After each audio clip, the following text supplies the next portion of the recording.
Hello and welcome to this episode of the Star Wars Universe Podcast. Today we are talking about the Clone Wars Season 3, Episodes 1 through 3.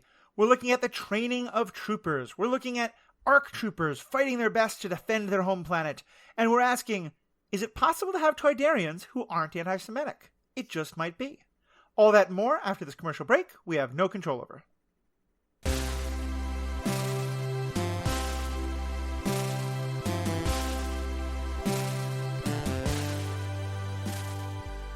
Welcome back. This is Matthew S. Fox.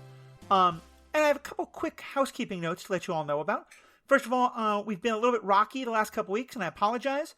I was on vacation for a week. Turned out I did not have great internet. The other thing is that I have been quite busy on one of the other Stranded Panda podcast networks, Panda Vision, recording a whole bunch of episodes about Umbrella Academy. We did an episode about every episode of that show. The first season, and then now that we are the second season has just launched, we've been recording an episode about every season of that.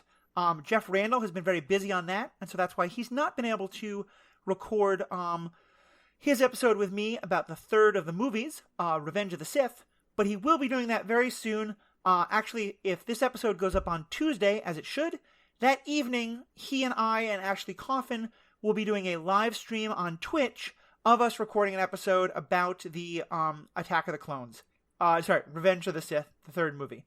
We should be doing that at 7 p.m. Eastern, but I will make sure to put more details into the show notes when I post this episode. But with that, today I am really excited because we get back to Clone Wars. We are back to starting the third season where things get really good. We found some good episodes in Season 1 and Season 2, but now I think we really get into the heart of things. And of course, I'm joined for our discussions about the Clone Wars by Riki and Sarah Hayashi. Friends, how are you doing tonight? Hey, Matthew. Good evening. This is when it gets good. Real good. Yeah. Yeah, so what's kind of your overall feel on the episodes we have tonight? Well, I think I've mentioned these two episodes, the first two of Season 3, like 7 or 8 times already on this podcast in anticipation of it, so I am so excited. Nice. Yeah, we have the first two episodes are kind of their own little mini arc, even though there's two different episodes. And I think we'll talk about them separately, but definitely we'll connect them. And then the third is a bit of a standalone episode that is, I think it raises some interesting question about the politics of the world that I was certainly pretty into. But let's start with the first episode. It's episode 45, season 3, episode 1, Clone Cadets. On Kamino, this is before the event of Rookies, season 1, episode 5.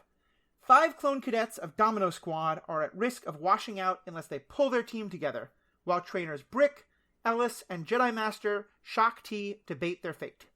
And a number of these are clones who we get to know later, including Fives, Echo, and Heavy. So I will say this season is when we really start to play around with the chronology. The first 5 episodes of the season all have a note about how they don't fit normally in the chronology. So we're playing around some, but it makes sense why this and then the next episode come where they do. So let's just start. Sarah, what do you like so much about this episode? Okay, so yeah, as you mentioned, these episodes bookend an episode in Season 5. It's where the clones are all on an outpost in... Oh, I forget what... It's Riki Outpost. Riki Outpost, thank you.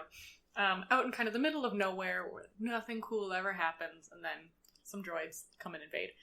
So this first episode, Clone Cadets, is where we get to meet them, and they're all in training. So we get to see their individual personalities, and it's interesting because when we meet them, they don't really have names yet. Most of them are still using their numbers. Right. And then as the episode progresses, they all settle on a name and sort of an individual personality. But I think I like this episode so much because I think it speaks so much to the individuality of clones in that in the beginning they come in with all these really divergent personalities that don't mesh well together, but part of their training is teaching them to be more uniform and more like soldiers, but through that they end up with their own names. So I think it's like this interesting counterpoint of individuality amongst the clones. And then, the second episode, ARC Troopers, just pulls at your heartstrings. I cried. Yeah. This is my third time watching it, and I've cried every time. And we'll get to that. Let's just stick with this episode for a second. I definitely like those parts of it. I thought it was very striking. With people who are all cloned, one of the only ways you can physically differentiate them is to give them different hairstyles. And they frequently do. And in this, they all start with the exact same hairstyle, which I thought was a really nice way of being like, yeah, to the outsiders, you can't tell them apart. And I think it gives you a nice picture of that individuality and how that's formed, but also how they can be a team. I also really like because it gives you a better picture of how the Jedi, how they're being trained. That we have this general who, it seems, has no compassion for them as individuals. He is seeing them as though, he's testing, weapons coming off an assembly line. And these are defective, so let's send them to the defective place and just go to the next one. And I think the tension, especially between the general and the Jedi, about the trainer and the Jedi, about what we do with them, is really fascinating. Well, when you say general, who do you mean? I think you're talking about Brick. I don't think he is a general. So there's the Jedi. No, that's why I corrected and I said I should have said the trainer and the Jedi. Gotcha. Yeah. And then the two bounty hunters who right. have been brought in. Yeah, and so LS is a bounty hunter, which doesn't feel like it jives with his personality, but okay. Yeah. And then Shakti, who's also just she's a super badass and I love her very much. So the more Shakti, the better. They seem to use the term bounty hunter very loosely. We talked about this with Cad Bane as well. Right. And I think in other universes they would just call a lot of these people mercenaries. I think that's true. My understanding is because in the books, all the clones are being trained by Mandalorians. And because they're all sort of, from Jango Fett's DNA line, and they want them to be trained in kind of Mandalorian ideas of combat, and their whole combat suit is very Mandalorian looking. I think that what happened is that it, because Mandalorian and Bounty Hunter are considered fairly interchangeable, that somewhere along the line they just sort of left out the Mandalorian part. Because it didn't really make it being a mercenary makes sense to me. Him being a bounty hunter, I was like, what? Yeah, that doesn't track at all. Yeah, I buy that Brick is a bounty hunter, but not Ellis. That's weird. Mm-hmm. But yeah, you're right. Especially his method of they failed, move on, check in with the defectives who are the cleanup crew. The one person on that crew who you meet is 99, who also is maybe my favorite character. Yeah. I love 99, and I really love the way we see how he gets treated by different characters. Mm-hmm. So and in the next episode as well. But yeah, the way that Brick sort of sees him as this disposable, quote unquote, defect, but the rest of Domino Squad, by the end of the episode, they're treating him. They're he's their brother, just like any other clone. Right. He's kind of like one half their mascot and one half their sort of elderly wisdom guy. Yeah. And it's nice too. Also, they make reference to him being part of a bad batch, which is something that gets referenced much later in the show. But yeah, he's kind of a nice character because, to me, this is really getting into these questions of who are the clones, who are they supposed to be, and how do they relate to everybody else. I mean, to me, this is where, chronologically, I wish it had come in season 1, but I also feel like it makes more sense here because now we're sort of past the point of just, this is an easy war, good guys and bad guys, and now we're really getting into, you know what? Having all these clones is, not... It poses some real ethical questions for both our generals and our for the trainers and the Jedi that people are not responding well to. Yeah. Yeah, and I do like how they've come back to the clones in this season. And yeah, I agree. It would have been nice to have it in season 1 because I think this is a really good episode. Mm-hmm. But yeah, I like that they've come back to it, and I like that they do some gentle retconning, I guess. Cut Up in that season 1 episode has an accent, which I think we talked about was a really strange thing for a clone to have.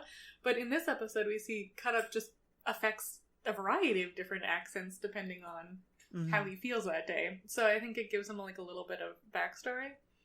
And yeah, Cut Up as well is kind of the jokester and very irreverent and dies horribly in that season 1 episode, very unceremoniously. Oh yeah. Yeah. But so I like that we get to see a lot more of him. Especially, like, when he's standing up to Brick and just kind of, like, being a bit of a smartass towards him, but still sort of showing a sort of deference. It's just not the style that Brick likes. And I like that we do now get to see how do they get their names, you know? Because it's, you know, someone who's, like, if your serial number is 555, then, yeah, of course, you're named Fives. That makes sense. But getting to see that a lot of them, they get their nicknames kind of like, you know, sort of a joking, mocking way. Or, as you said, with Cut Up, like, this is an insult that his trainer, Brick, gives to him. And he's like, sure, that's my name. I'm a Cut Up. Thank you, sir. In that very, like, I'm clearly going against you, but I'm acting as though I'm respecting your authority, so you can't really get mad at me kind of a way. Which was really fun. Yeah, and then we get Echo gets his name because he's always repeating the orders. Yep. Back. Yep. Heavy is not a very lighthearted kind of guy. Well, and he carries the heavy weapon. Yeah. I did also like that they make such a big deal. This is when you're starting to explore the individuality of the clones. And also we have, like, the trainers who seem to treat them as though they're, you know, just machine parts. But I really like that the other trainer and the Jedi really focus on this idea of you never leave a man behind. And that when one of their friends is injured and they decide to just push on, that they immediately fail the test. I thought that was a really nice thing because that's a sort of sign of, at least internally, they're trying to get away from this idea of, you know, if a machine breaks in war, you just keep going. You don't go, you know, try to, you know, nostalgically save the machine. Yeah, well, I think, like, Brick especially is treating them like machines of war. But, like, Ellis and Shaak Ti, even though Shaak Ti is maybe being a bit harder on the clones, Ellis wants to give them, like, every chance to succeed, wants to let them retry the course again. Right. Whereas Brick's like, they fail them. Yeah. And Shaak Ti's kind of like, you know, I agree that we should be compassionate towards them, but Brick is right. They did fail the test. Right. And ultimately, they do let them go again. Brick ends up sabotaging them by, like, stealing some, like, Gatling ropes that they need. And they, like, find their way around it and prove themselves, and, heartwarming. It was good. And I like the whole idea that they're able to kind of do better than anybody else has. Although, at that point, then, I think it's Shaak Ti, one of the two of them, says to Brick, like, look, by taking that away from them, you wound up doing a really good job of training them. Like, well done. Yeah. And I kind of cringed at that. I was like, you know, if you abuse someone for a while and then they respond by pushing really hard, that's not a justification of the abuse. Yeah, and clearly that's not what Brick was trying to do. But, yeah, to just kind of be like, yes, I was training them well. It's like... Yeah. It felt a little off. Yeah. Yeah. I feel like, to me, it's a fun episode. It's a good episode. It doesn't really have that much to discuss or debate, but, you know, I liked it. Yeah.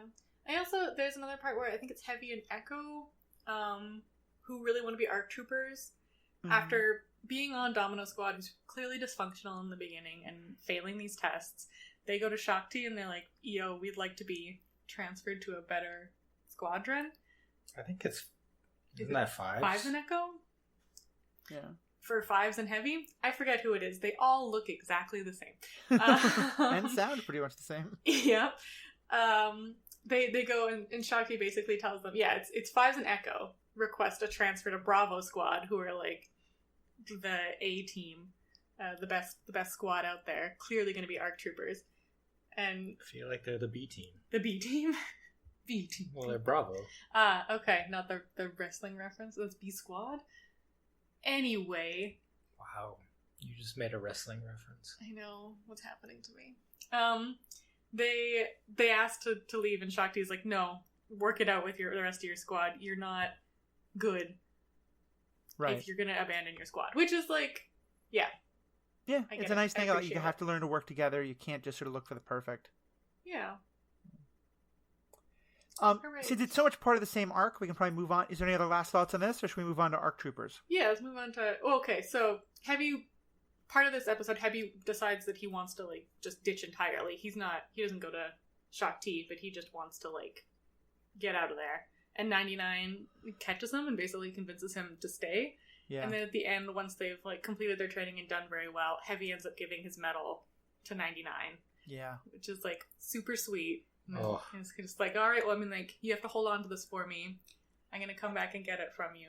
But, like, and just for anyone who's like listening along but hasn't seen them or hasn't seen them in a long time, 99 is I think we're supposed to think he's a clone from the same time, but something is defective, and it seems like his aging is basically incredibly sped up because he looks like he's in like his 70s, and he's kind of crunched over, and he looks like he's he doesn't move very well. He clearly can't fight, and so they refer to him as a maintenance clone. yeah.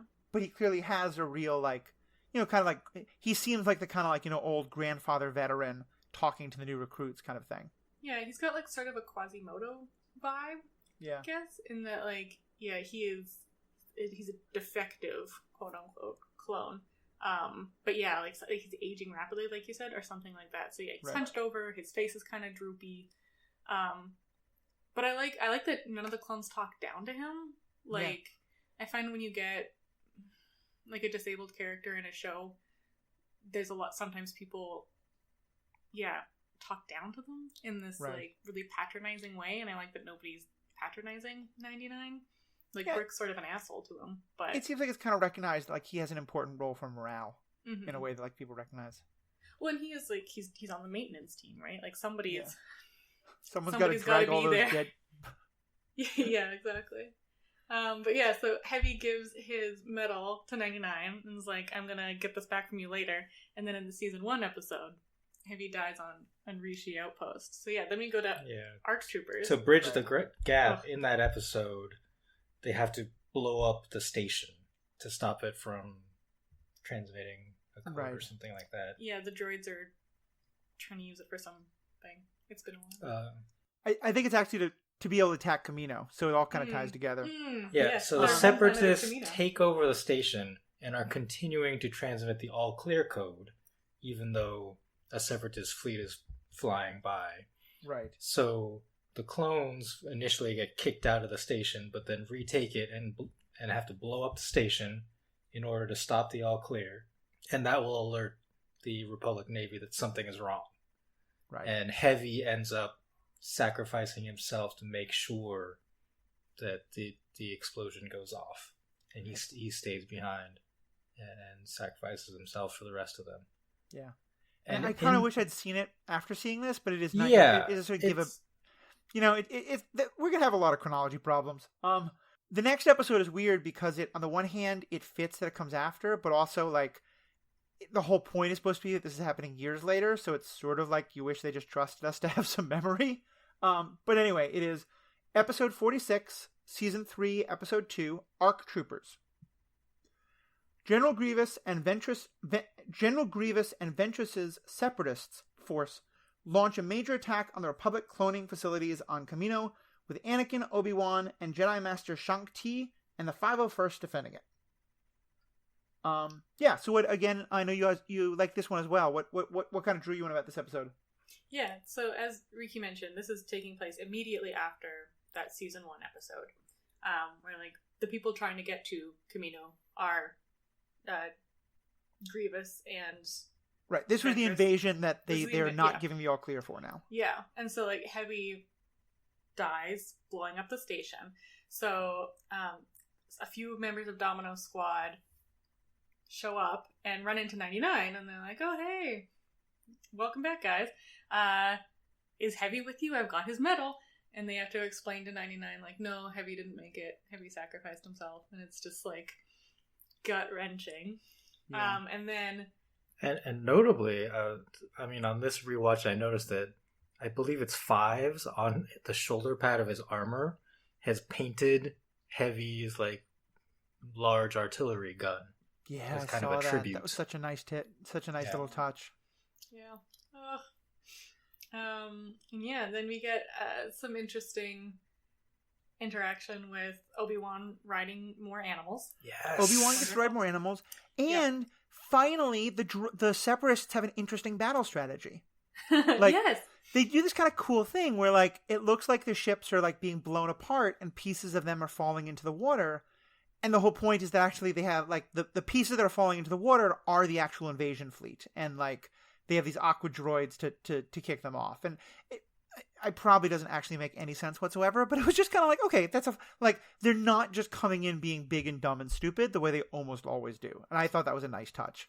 Yeah, I agree, especially since they know that their invasion is no longer secret since the Riki station got blown up. But I mean, I guess this must have been their plan the whole time, because you can't just, I suppose, on the fly aquadroid it up. But yeah, and then like Anakin is up in space shooting guns, being awesome, and Obi-Wan's like, something's not quite right with this, and Anakin's like, well, the fight is up here, Obi-Wan, and then Obi-Wan is all like, is it? And jumps on a aquatic animal and rides him around and figures it out. He takes a submarine first. Okay. The submarine is destroyed, and then he rides some kind of manatee ray combination.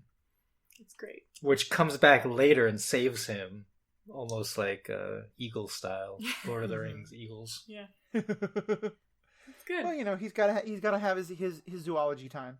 Yeah, and then we get Ventress being bonkersly over-sexual, which is fun. Oh, the way she stabs the guy, pulls him in close, and then kisses him. Just as that was unnecessary. One swift movement, just like very, super weird. Very just like, hello, I am a femme fatale, without any sort of subtlety, right? Like, it was funny because when they first introduced her, we didn't. I guess maybe just the angle she was shot at, it didn't seem like they were playing that up as much. And then in that fight where she kills the trooper, like, she turns, and I feel like at least the first time I noticed it, but the first time, maybe it's the first time in the episode, maybe it's just the first time I noticed it, but we see she still has the boob window in her outfit, and then she immediately, like, stabs the guy and kisses him. And I was like, okay, so there's a particular demographic you're going for, and that's fine. Yeah, it's weird. And, like, Ventress, this season, even, Ventress's character gets super interesting, and so much more than just like the boob window. But yeah, it's weird. I think the first time watching this episode, I commented like, how is her shirt staying on? Like, it doesn't make sense.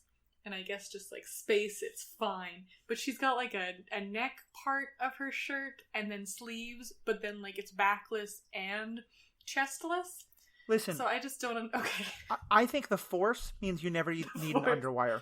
Yeah, that's like, fair. You just are always putting like a 2 or 3% part of the Force into giving yourself great cleavage. You know, that's how it's working. That's fair. That's good. I mean, that's what I'd do. But yeah, so she uses the Force to like force choke the dude, the clone, and then brings him towards her and like lightsabers and kisses in like one fell swoop, and it's just a lot. Yeah. Ugh. And I agree with you. Why we are going to get some ever really do great that? stuff about her character going forward. I don't know. Sorry, Riki, what did you say? Why would you ever do that? Kiss someone you are in the process of killing. I mean, okay, was it Achilles? Not Achilles. There's some Greek dude who like stabbed a chick and fell in love with her in that moment. Oh, and then was all upset about it. Yeah. It's been a long time since I've taken a Greek mythology class. But, yeah, it's weird. And then she, like, slinky walks away. She flirts with Grievous, too, a little. Oh, yeah. She flirts with everybody. She flirts with Anakin when they, like, confront each other. Which is weird, because he's basically a robot. And she clearly hates him. Yeah. I like her character a lot. This is not the best introduction, but we get some fun things from her. And hey, this time she didn't destroy a chair. Because you remember how in season 1 she kept stabbing people through chairs? Through chairs. Yeah, it's good. She's moving up. She's doing great. But yeah, it just feels like they didn't really know what to do with Ventress at first. Mm-hmm. She's just this kind of like, she's like a sexy vampire lady.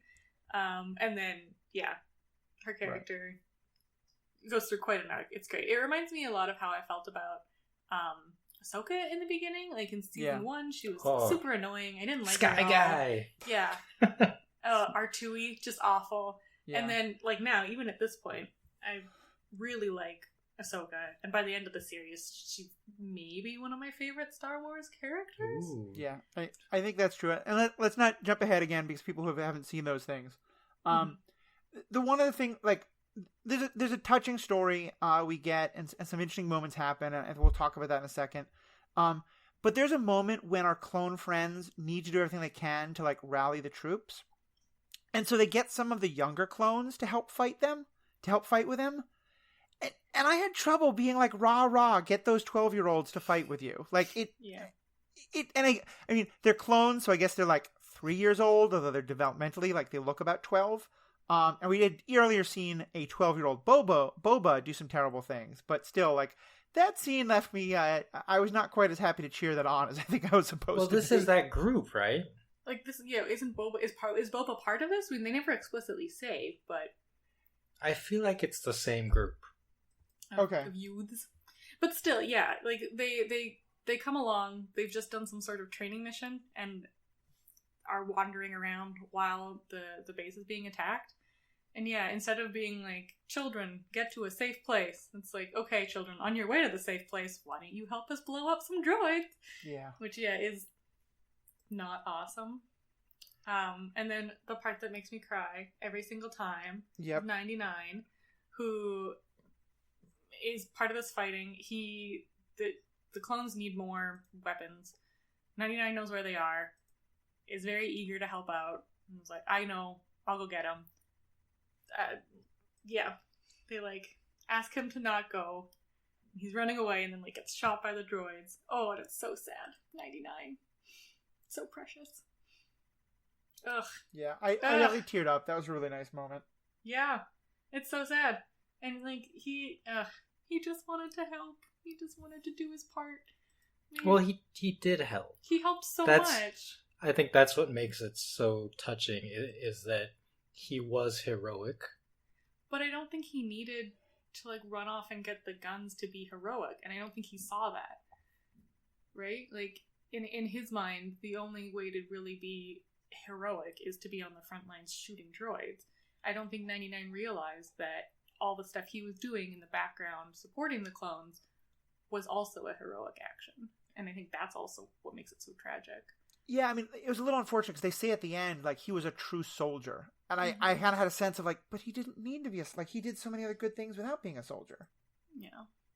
But yeah, it definitely was very touching. I thought a really powerful moment from him. And it just, again, like the last episode, I don't think there's, like, that much that happened, let me start that again.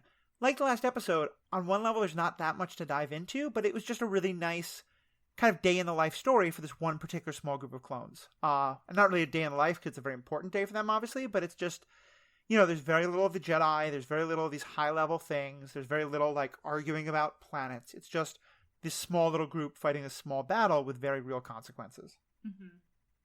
Yeah, and I mean, I really like this flavor of episode, I guess, because there isn't huge intergalactic politic sort of stakes. It is a failed attempt by Grievous to steal the DNA of the clones, which in and of itself isn't that spectacular, but yeah, it's got so much impact, I think, because we've gotten to know these clones over 2 episodes,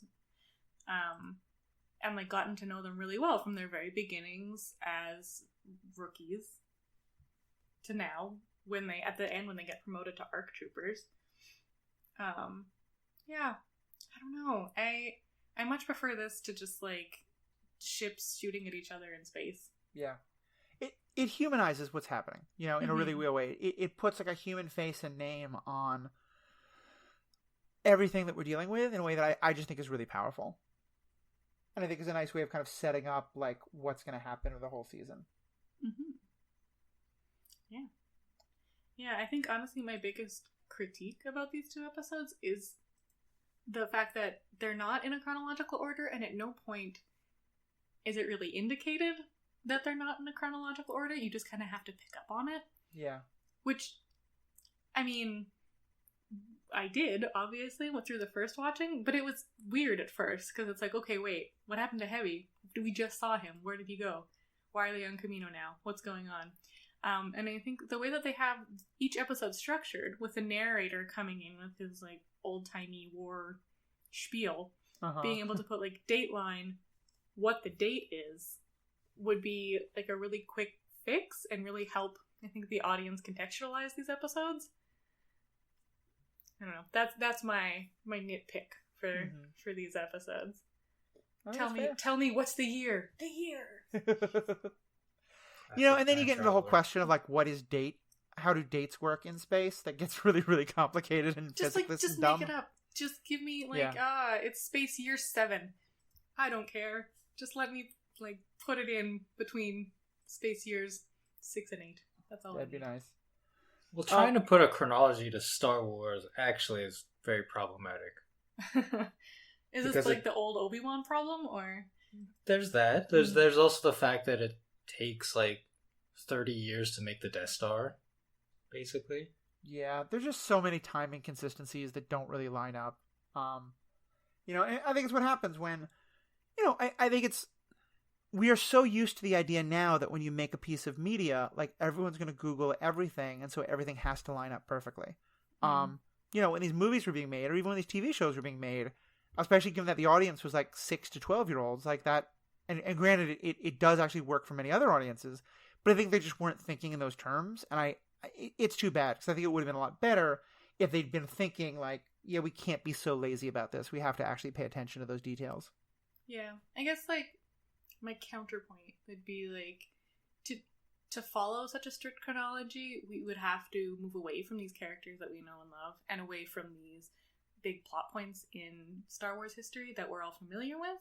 So, I don't know. I'm fine with them fudging around with the dates a little bit to give us Anakin and Obi-Wan and Luke to some extent, just so that we have characters we're familiar with.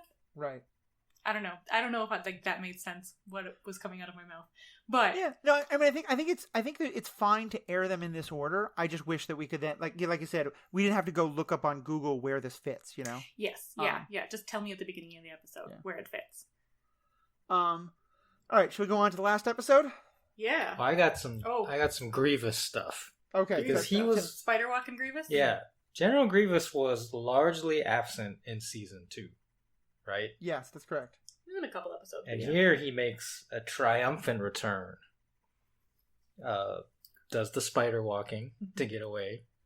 He even does... He crawls underneath. He's crawling upside down on the platform outside, which is great. And then does this weird backflip thing onto the top side of the platform.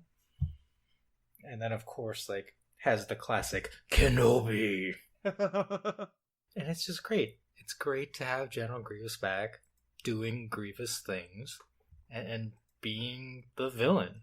Yeah. I missed it. Okay. So why do you like Grievous' spider walking so much, but hate Admiral Trench? Because he's an actual spider. It's fine. I think... Right. I am not a Grievous fan the way you are, but I do think there's a distinct difference between... he doesn't have the pincers in his face, otherwise look really creepy. Yeah, it's the face. That's the thing I don't like about spiders the most. Is all of the eyes and the little mouth with the mouth hand things. The mouth hand thing, the pincery things? Yeah. Sure. Okay, alright. Whereas we call it spider walking, but it's more like Linda Blair Exorcist walk. Which I would argue is significantly creepier than spiders. But, it is creepy, but in a not real way. Sure. Because no human being does that. Right. But there are real spiders. Any other Grievous facts for us? Grievous facts. Just Grievous is great. I really like his and Ventress's interactions at the beginning. How they're both pretty hostile to each other. Well, especially because do you get the sense that they're kind of like Count Dooku's siblings, or his two vice presidents who are squabbling for Dooku's affection? Yeah, they're Dooku's kids, right? And they're Dad likes me better. Yeah. Yeah, and the way that Ventress is just to think that you would have anything that I'd ever want. Yeah, 100%. Because Grievous always calls her assassin. Mm-hmm. Yeah. Which is pointing out that you don't have an actual rank in this army, and then points out I'm in command of this mission. Yeah. And it's also, especially because they both get to use lightsabers, and there's this nice counterpoint of he's mechanically, I think his joints work a lot faster than hers, and he can swing the lightsabers a lot faster and this kind of thing. But she has the Force, and so there's this weird dichotomy between the two of they each have a totally different power set that is different from each other. I think he does a little bit of the spinning spinning sabers in this one too. Right. Like to show off the another Grievous favorite. No, when he's fighting Obi-Wan. Yeah. Yeah. Where he just like spins his hands with Right. the lightsabers. And that's the thing him is like and Ventress has the Obi-Wan's- Force, but she can't do what he can do. Yeah. Just all the greatest hits of Grievous. Grievous' greatest hits. He says Welcome- Kenobi. He welcome walks back. like a spider. Definitely. Flips his things around. Lightsabers. Yeah. So for episode 3, episode 47 in the overall count, Supply Lines, with Ryloth under siege, a trapped Jedi Master, Ima Gun Di, and his clone forces rally the local forces of Cham Syndulla, a character we've met a number of times now. Elsewhere, the Jedi Council sends Bail Organa and Jar Jar Binks to go to Toydaria to ask King Kuntuku for aid to Ryloth. So let's just take a minute. We all hate Jar Jar. Jar Jar's terrible. We don't want Jar Jar in the episodes. No. But beyond that, what'd you guys think of this episode? Well, I think. Oh, go ahead. It's actually like a really good episode in a lot of ways, which we'll get to. But gosh, what the heck? So Yeah. I didn't love this episode, but it does have maybe one of my more favorite moments, which is when they're talking about what's happening on Toydara, and they're talking to Bail Organa, and they're like, "Well, the representative from Naboo is there, so we'd like you to go and like help stuff." And Bail's like, "Well, I mean, Senator Amidala is perfectly competent. I don't know why you need me there." And they're like, "She's stuck in the Senate. It's the other representative from Naboo." And he's like, "Oh God, yeah, I'll be there right away. Holy crap!" And everyone around him, they're all just like, "Oh, it's Binks." Yeah, because like everybody knows how incompetent Jar Jar Binks is. Yeah. And oh my gosh, but still, I mean, like he manages to pratfall his way into success, which is his thing. Right. And I don't think anybody else could have made a piece of conceptual art to distract various representatives like Jar Jar could, so... Because clearly, if I'm coming to a planet and I'm concerned that, like, shipping activity is going to happen on that planet, the way that I'm going to discover if shipping activity is happening on that planet is by what I see out the window. Yeah. And if I don't see it, like, come on. Yeah. They have scanners. They have other people who are not... He has meeting, staff. like, yeah. Lot Dot has staff in a starship somewhere, and they would have called him and said, Senator Dodd, there's a starship leaving orbit. Shut up. I don't care about this. I've got some conceptual art going on in front of me. It's great. It's yeah, so bad. it's so... right. But instead, Jar Jar has to distract Lot Dot by juggling plates and glasses. It's so bad. But so Riki, what did you like about this episode? In a tall room with windows all around. They couldn't have dinner in a windowless room. No. All right, But that's the bad part. So Riki, what did you like about the episode? Okay, so speaking of Lot Dodd, there was a bit of dialogue that establishes that Viceroy Newt Gunray is an extremist. Right. And does not represent the interests of the Trade Federation. Now, we know that's BS, but the fact that they say it is acknowledging the weirdness of, is the Trade Federation a part of the Separatists? Are they part of the Republic? Right. Technically, they are still part of the Republic, but Newt Gunray is doing this thing supporting the Separatists, which, in fact, the whole Trade Federation is behind, but secretly.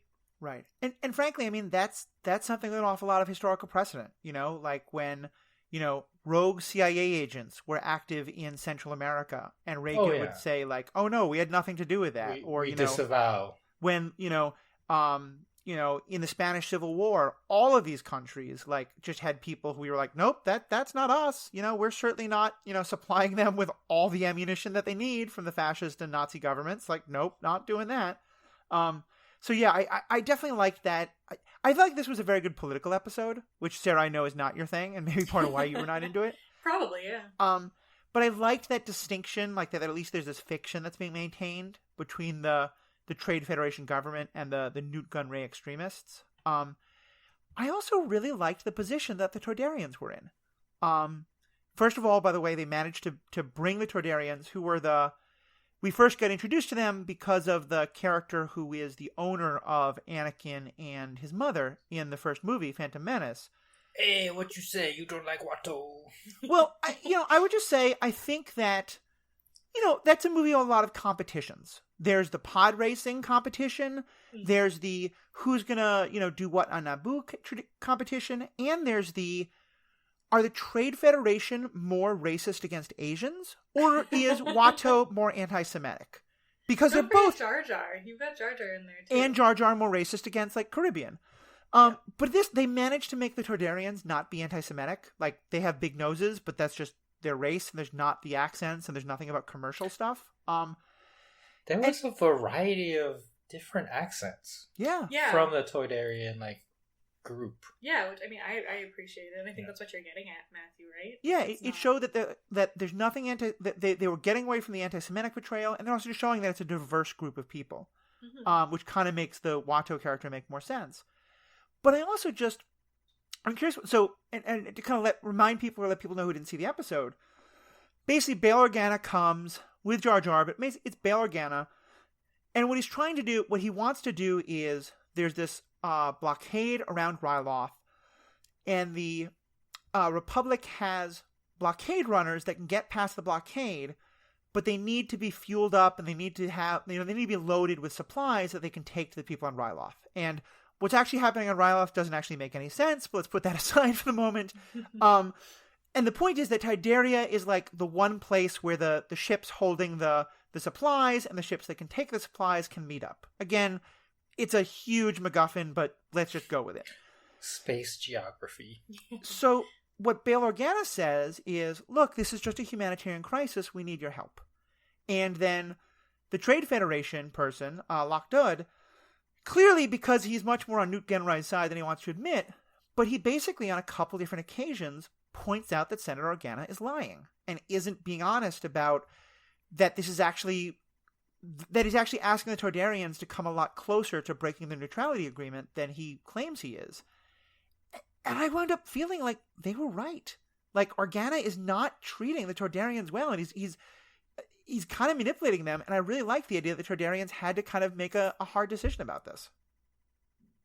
Yeah, and speaking of out of chronological order, so this episode takes place right before the very first episode of the Clone Wars, where we see Yoda meeting up with a Toydarian king, and he's going to end up deciding, should I side with the Separatists? Should I side with the... Oh, that's funny. I hadn't even connected that, but you're right.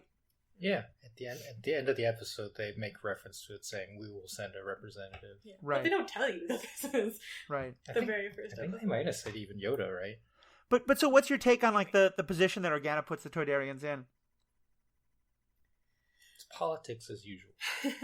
Yeah, it's the Republicans being the world police, the galaxy police, right? Yeah. They are willing to do whatever it takes for their side because they know in their hearts that they have a right. Mm-hmm. Right. And it's not lying if you only say the parts that you want them to know. Yeah. Yeah, it definitely, I thought, was a nice moment of seeing that the Republic is not all, smiles and roses and can be just as corrupt in its own way. And also this theme that I feel like we keep going back to, that the Republic's really bad about respecting the neutrality of others. That they, we've talked about how the Separatists have, basically, tricked other nations into coming into the war. That's, and granted, the Toydarians do kind of see the importance of the cause, and then they do wind up joining the Republic for their own reasons. But it definitely feels like Organa is not, playing from a fair deck here. He's doing some underhanded stuff. Yeah, he's not giving them all the information to make a fully informed choice. He's just giving them the information that will lead them to helping them. Mm-hmm. Helping the Republic, yeah. I also thought there's a moment when the Trade Federation is really annoyed because they want to file a complaint about what happened, and Organa reminds them that it'll take years for the Senate to decide anything. Which, given that was their whole success plan in Phantom Menace against the Naboo, it was a nice bit of turnaround. So I want to talk about what's going on Ryloth. Sure. So we've seen Ryloth before. There was the 3-episode arc at the end of season 3. This precedes that, right? Because that was the liberation of Ryloth. So this is still Ryloth under siege. Cham Syndulla is leading the freedom fighters, and so we get to see, I guess, why he trusts the Republic, because they break this blockade and provide the provisions he needs to keep his freedom fighters going. Right. And not only that, but we also see the clone troopers and their Jedi Master die in order to help them escape from this valley. Right. Jedi Master D, like, pretty clearly, and I think he says to the clone leader, like, you know, let's go out blazing. You know, let's use our deaths to buy as much time as we can for the people of Ryloth to escape. Yeah, and to me, like, this is not quite as moving as the death of 99, but it's still an important moment, I think, for this television show, because I believe it's the first time we see a Jedi die not at the hands of Grievous, right? Like, just random droid troops take out this Jedi, and it kind of foreshadows Order 66, that if you just shoot enough blasters at a Jedi, you'll get some through. Yeah, I think we saw some in the movie. We saw some in the movie Attack of the Clones, but we certainly, I think this is the first. And the two Padawans have died, but I think, did both of them die at the hands of Grievous, or did one of them die from something else? Which Padawans? There was the Mon Calamari one who dies by rushing in a little bit too much, and then I thought there was another one who we saw die. You might be right. Yeah. I know there's some that die later, but I don't. Right. Oh, yeah, actually, those haven't died yet. This chronology is so annoying. Well, this chronology, I just mean, like, in the episodes that we've talked about. So nothing has happened in chronology. Because I think this is, like, the second episode of pretty the early on. whole thing. But certainly it's the first, I believe, I think he's listed as a Jedi Master. He's not even just a Jedi Knight. And he's certainly the first Jedi, I think he's the first non-Padawan we've seen die in the show. Yeah. And I think you're right, Riki. It's a very important point in that regard. And I think this whole season, and especially these 3 episodes, we talk about, like, is this a kid's cartoon or what? And to me, this is when it seems to transition from being a kid's cartoon. And the subject matter growing up, we have 2 significant deaths of characters. Yeah. Here. I'd agree with that.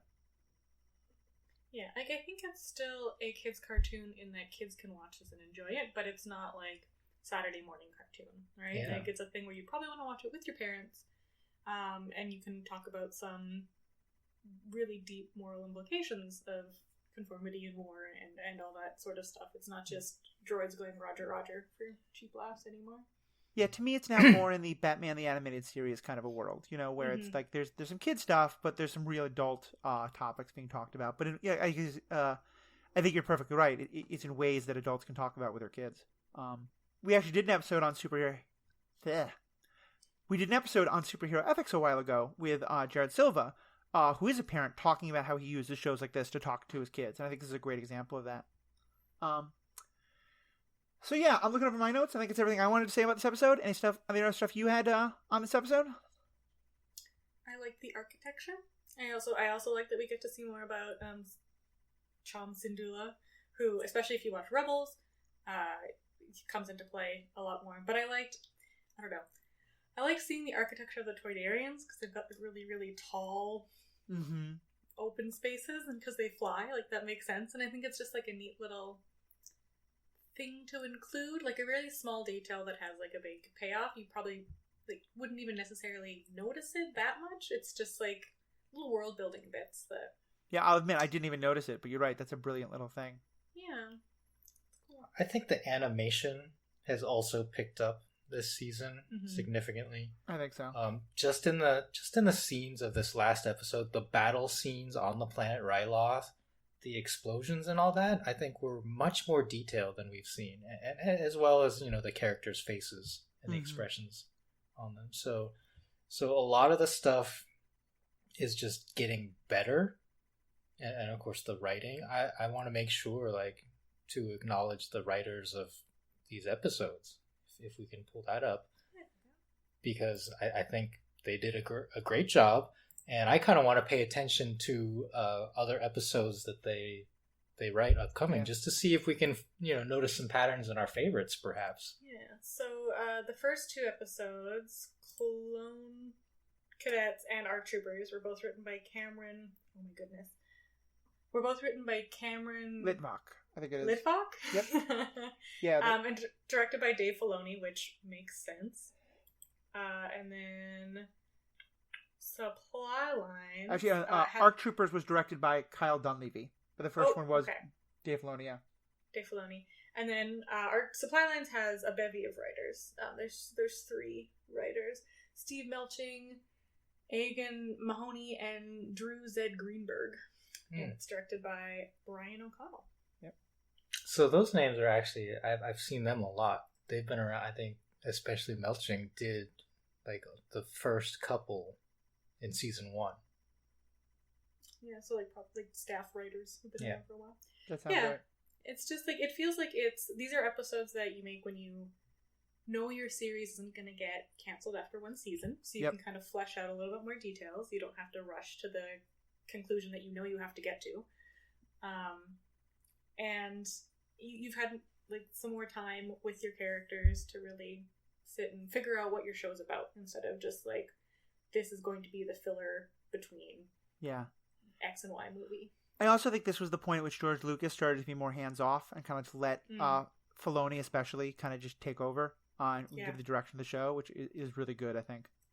Filoni is amazing. Yeah, I know he's heavily involved with Rebels too, right? He's heavily involved with Rebels. He's now involved with some of the other stuff. I think at this point he's my understanding is he's kind of taking over from Kathleen Kennedy, and they're going to give him a lot more power to make him basically the Kevin Feige of the Star Wars universe.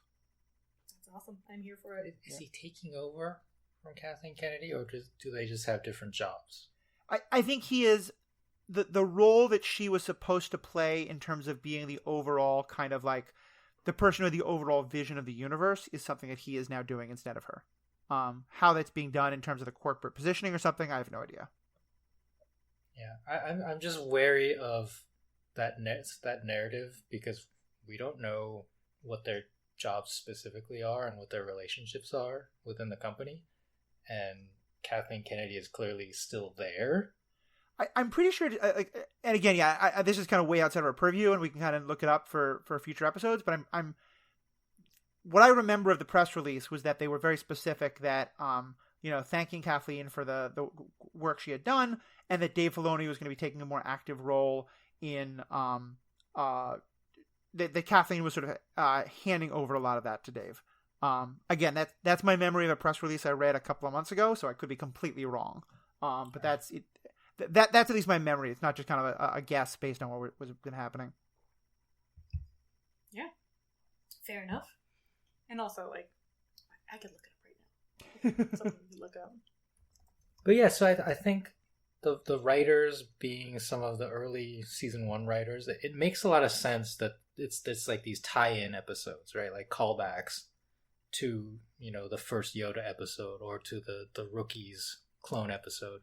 So it's like these writers are kind of taking what they did originally and saying, "Oh, I just want to add a little bit more to this story, and bring it up to date."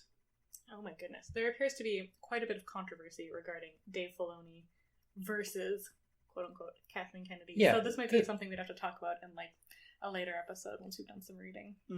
That's legit, yeah. And I certainly know, Riki, I don't know if this is what you're referring to. I think there's been an awful lot of misogyny in the way Kennedy has been treated, and sort of like that all the problems with this newest trilogy of movies are all being blamed on her, and I think in ways that are not necessarily. I like him a lot. I'm if he is taking over more, I'm excited about that. But I think putting all the blame on her, the way it's been done, has often been played out in very misogynistic ways. Absolutely. I mean, there are YouTube videos that blame her for the fall of Star Wars, which is a ridiculous statement in itself. Right. But I also think it's ridiculous to place the blame on her when, I think from a fan perspective, at least, it seems like there are creative differences between J.J. Abrams and Rian Johnson, right, in how to direct those 3 films. And the way that I heard it is, it was never Kennedy's job to sort of be the one to get Abrams and Johnson on the same page, but that in part because of how that went, they're asking Filoni to, like, Feige was always the one to do that. Feige was the one to say, okay, if you're using this character in Ultron, make sure that it sets up this moment for this other movie and that everything kind of fits together. And I think it's not that was supposed to be Kennedy's job and she didn't do it well. It's that was never Kennedy's job. They thought they could just let the directors do it on their own. And now they're sort of bringing in Filoni to say, or not bringing him in, he's always been there, but giving him more responsibility to say, let's do a better job of getting all these things talking to each other. So like you do this job that no one actually had to begin with, but it was perceived that it was Kennedy's job, and that's why, and that and like misogyny is why she's getting so. Well, much but also like how do you put it on anyone's shoulders to tell J.J. Abrams what to do when he coming into this was like one of the hottest things in the industry, right? Well, I mean, like Kevin Feige's response was, if you think you're too big of a director to take direction from me, then you're fired. Which like a lot of big name directors left Marvel movies, and and here we can get into a very different debate about like which is the better way to do artistic stuff. But I think what you just got at is the kind of heart and soul of this is the idea to give each individual director their own space to run and to create, or to sort of push them to all be part of this larger creative narrative. Because right, maybe you can't do that with someone like J.J. Abrams. Then the question is, so is J.J. Abrams the person you want to hire? Yeah. Or Rian Johnson? Yeah. Hire Rian Johnson. Yeah, I mean, I think we're all pretty clear that we like Johnson's vision more. But I also think that I'm at least very much on the side of that it's great often to let directors do their own thing, but that if your goal is to have a trilogy, then the directors all need to be on the same page, and if they're not willing to be on the same page, then you get different directors. Yeah, I agree. Especially with stuff like this that kind of needs to have that consistent through line. Because then you get, like, even in, I know we don't really talk about the movies in this podcast, but in the latest three, there seem to be a lot of inconsistencies movie to movie, which seem to be directors being like, okay, I'm setting it up this way, and then the other director comes in and goes, no, not like that. Yeah. And it's frustrating, and having someone in charge saying like, okay, no, this is the direction everything is going would have been nice. Yeah. Well, as a comic book fan, I'm very used to this. Sure. with like each new writing crew, like freely retconning stuff that the last one did, and just kind of or ignoring it or not knowing what happened. It's I don't know. I mean, at least it is what it is. At least in comic books, you'd have like one author writes a run of 12 issues that have a similar continuity, right? Yeah. You would, and I guess that's what I mean is like a trilogy to me should be like a run, and if the first trilogy, the second trilogy, the third trilogy don't all match up, I'm fine, but I like internal consistency within the trilogies. Yeah, I agree. And also, like, comic books are coming out every week, whereas we get a Star Wars movie once every 2 years, or once every year, I guess, depending on what. Yeah. If you're going for the main movies or if you're including the side movies, so having a consistency, like, I agree that it's interesting to see each writer's take on a comic book, but the fact that comic books come out so often and you can so easily take or leave them, I think lends very well to that. Whereas for a movie, having a more consistent through line as being sort of the core story feels better. Mm-hmm. And then like we can have a bunch of ridiculous comics branch off of that. So this is a great topic to keep discussing, but I think we're going to wrap up this particular episode about the Clone Wars, if that's cool with everyone. Oh yeah, Clone Wars, what's that? All right. Yeah. Fans, what do you think? What do you think of these episodes? What are you feeling as we get into season 3? And especially, what do you think of the some of these questions we were just discussing? Would love to hear your thoughts. You can find us on email, Twitter, or Facebook. All that information is in the show notes. But really, the easiest way to find all the stuff about us is by going to the Stranded Panda website. This podcast is a proud part of the Stranded Panda Network. And if you just go to strandedpanda.com, click on Star Wars Universe Podcast, you'll find all the ways to contact us. And then through them, you can also find all the other great podcasts which we're a part of. There's others on the network that are some that I'm completely unconnected to. Pretty much any kind of fandom that you can think of. MCU, DC, Star Trek, other things like that. And as I said, though, also, I've been very involved with a particular podcast called Pandavision recently. We're doing episodes about the new season of Umbrella Academy that just came out. We've done them all on the first season of The Boys, getting ready for the second season of The Boys coming out. A lot of great content there. Strongly suggest you check it out. So, on behalf of myself, thank you, Riki and Sarah, so much for being a part of this. Thank you to all of you listeners, and have a great day. Kenobi.